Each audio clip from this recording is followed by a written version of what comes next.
The radio telescope had been silent for 3 weeks. Not degraded, not distorted. Silent.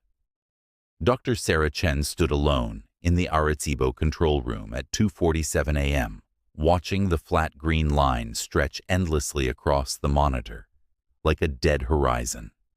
In its decades of operation, the array had catalogued pulsars older than Earth, quasars burning at the edge of observable time, and the faint microwave echo left behind by the birth of the universe itself. Noise was normal. Chaos was expected. Silence was not. "It's as if someone closed a door," Marcus Hale had said earlier that night, glancing nervously at the sky through the observation window. "Not just here. Everywhere we're pointed." Sarah hadn't replied. She had noticed something Marcus hadn't mentioned. The silence wasn't empty. It felt held.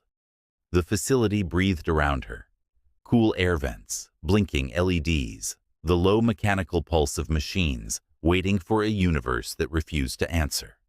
She ran diagnostics again. 7th time, everything nominal, calibration precise to 6 decimal places. At 3:03 a.m., the silence broke, not gradually, violently. Every frequency erupted at once. Radio, microwave, infrared, gamma. Data slammed into the system in overwhelming waves, alarms shrieking as buffers overflowed. Sarah moved on instinct, isolating channels, stacking filters, her hands trembling as she tried to impose order on the flood. The patterns were wrong. Too symmetrical to be random, too layered to be natural. Then she saw it. A repeating sequence, buried deep beneath the noise. Prime numbers. Her breath caught. Mathematics wasn't language. It wasn't culture. It was existence itself. Whoever was transmitting understood that. Someone was speaking without words. She reached for the phone to call Marcus, but the pattern shifted before she could dial. The primes continued, calm and patient, while another layer surfaced. Coordinates, Earth coordinates. They scrolled endlessly. San Francisco, London, Tokyo, Lagos, Mumbai, São Paulo, Moscow, New York, population centers. The signal pulsed faster, as if reacting to her attention. Outside the window, the Puerto Rican night changed. The desert valley below the facility, normally still, empty, began to glow. Points of light appeared in the sky, dozens at first, then hundreds, descending slowly like stars remembering how to fall. They stopped, hovered, waited. Her phone rang. Marcus's name. "Marcus," she whispered. Static answered.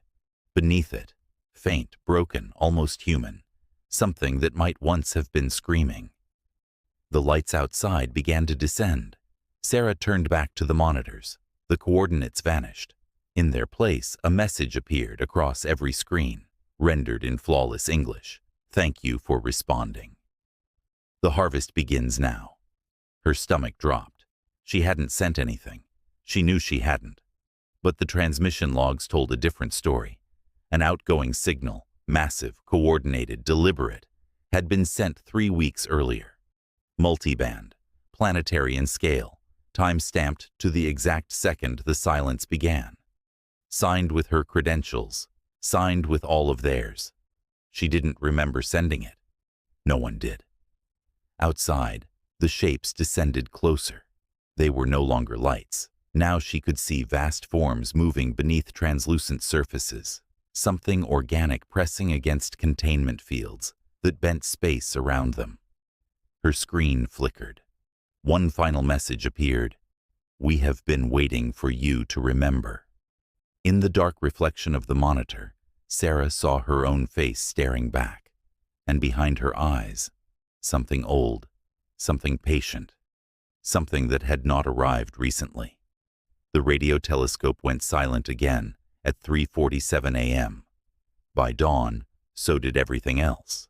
Power grids failed across continents without warning.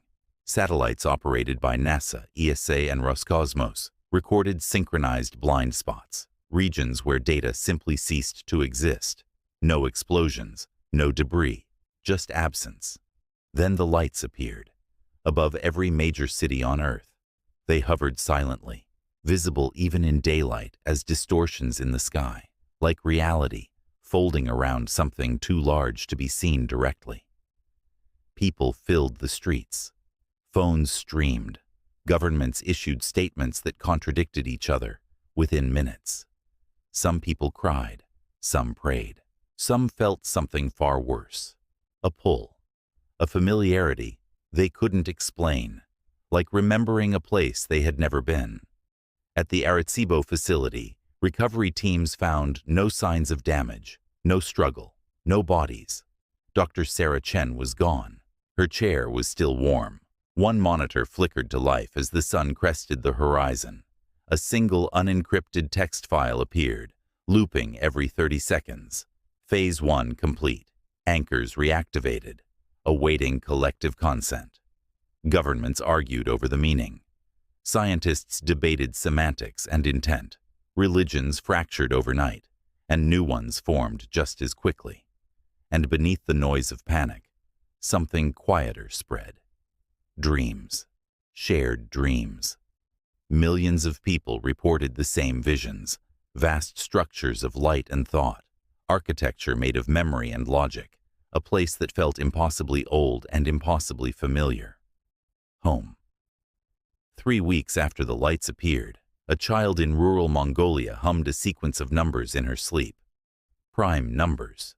Hospitals reported patients waking with knowledge they couldn't explain. Engineers sketched machines they'd never learned to design. Artists painted symbols that matched patterns appearing in the sky. The signal had never stopped.